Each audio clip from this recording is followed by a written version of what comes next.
Alright, we've got half a bench, or this section of the bench, painted here, and we've got this section having new hinges put on because the last hinges might have broken and dropped a heavy door on my foot. But nonetheless, here's what it looked like to do that.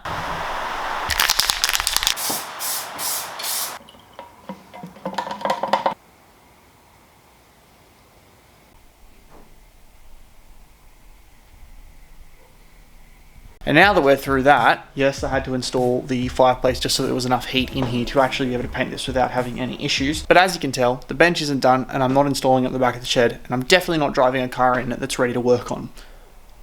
Just not there yet. We're very, very close, and I'd love to say that this is going to be the last video that we're working on a bench, and it's just not been true once, so I'm not going to lie to you again. We're probably going to be working on a bench next week, but with any luck, we're going to be finishing the damn thing. Alrighty, if you guys have made it this far through another bench update video, I've got some very cool news for you. I've had some cool pieces rock up for the yellow 32 earlier on this week, and in next week's video, if the bench is done, then we are going to be pulling the yellow 32 in, slapping the last parts on it that it needs, and starting the tedious process of trying to get it registered. But we're going to put cool parts on it first, so that should be cool. If you guys have made it this far through the video, thank you. I appreciate your tolerance, and I will see you in next week's video where hopefully we're doing something a lot cooler.